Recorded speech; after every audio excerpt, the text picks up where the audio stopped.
हम जैसा कर्म करते हैं वैसा ही हमें फल मिलता है।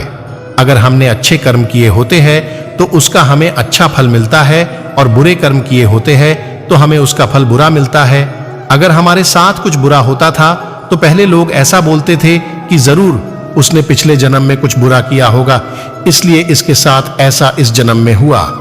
लेकिन अगर हम बात आज के जमाने की करें तो हमें अपने कर्म का हिसाब भी इसी जमाने में चुकाना पड़ता है।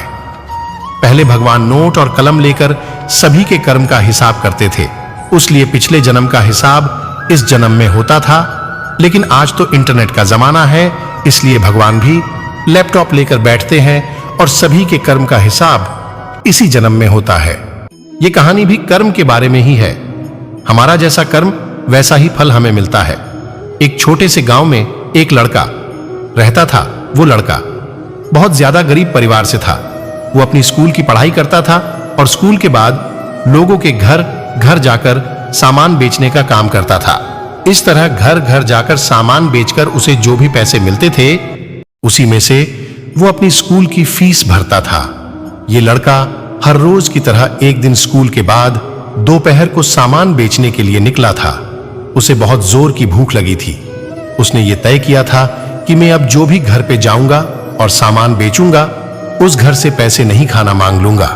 वो एक घर के पास जाता है और बाहर से दरवाजा खटखटाता है। उस घर में से एक लड़की बाहर निकलती है और वो दरवाजा खोलती है। इस लड़के ने उससे पानी मांग लिया। लड़की ने देखा कि ये लड़का बहुत थका सा है।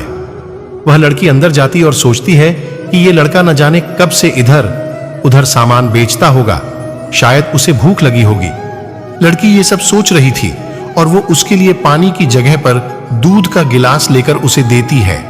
लड़का बहुत भूखा था, इसलिए वो दूध पी लेता है और बहुत खुश हो जाता है। उसे लगता है कि इस दुनिया में अभी भी इंसानियत जिंदा है। लड़का भगवान का धन्यवाद मानता है।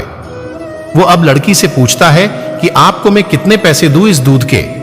लड़की ने कहा, मुझे आपसे कोई पैसे नहीं लेने हैं। मेरी मां मुझे हमेशा ऐसा कहती है कि हमें दूसरों की मदद करनी चाहिए। लड़के ने कहा, आपको कुछ लेना है इस सामान में से? लड़की ने कहा कि आप कुछ मत दीजिए, मुझे कुछ नहीं लेना है। लड़के ने जाते हुए कहा कि मैं आपका दिल से धन्यवाद करना चाहता हूं क्योंकि आपने मेरी मदद की। इतना बोलते हुए वो लड़का चला जाता है। कुछ समय के बाद इस लड़के ने अपनी स्कूल और कॉलेज की पढ़ाई पूरी कर ली और वो एक अच्छा डॉक्टर बन गया। ये लड़का अब एक शहर में अच्छे हॉस्पिटल में डॉक्टर था।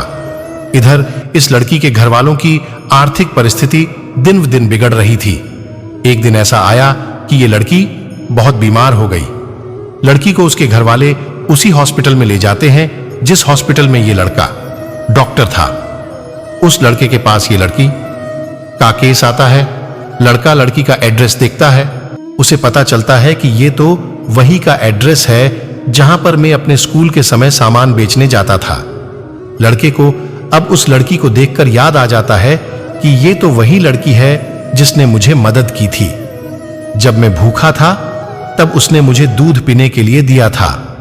लड़का उस लड़की का इलाज अच्छे से करता है और अपनी टीम को भी इसके इलाज में कोई कमी नहीं रहनी चाहिए ऐसा बोलता है। वो लड़की ठीक हो जाती है। खुशियां ढूंढने पर मिलती है धोखा। वो कौन था? अब बारी थी लड़की की हॉस्पिटल का बिल देने की। वो मन ही मन बोल रही थी कि पता नहीं कितना बिल होगा। वो बहुत चिंतित थी क्योंकि उसके घर वालों की आर्थिक परिस्थिति इतनी अच्छी नहीं थी कि वो लोग ये इलाज का बिल दे पाए। लड़की ने जैसे ही बिल का लिफाफा हाथ में लिया वैसे ही उसने देखा कि उसमें उसका जो भी इलाज हुआ था वो सब लिखा था और साथ में एक छोटी सी पर्ची भी थी। उस पर्ची में लिखा था कि आपने इलाज का बिल बहुत सालों पहले एक गिलास दूध से पे कर दिया है। डॉक्टर तभी वहां पर पहुंच जाते हैं और ये लड़की उनको पहचान लेती है और उनसे कहती है कि आपका बहुत बहुत शुक्रिया। अगर आप कुछ अच्छा करते हैं तो अच्छाई आपके पास घूम कर जरूर आएगी।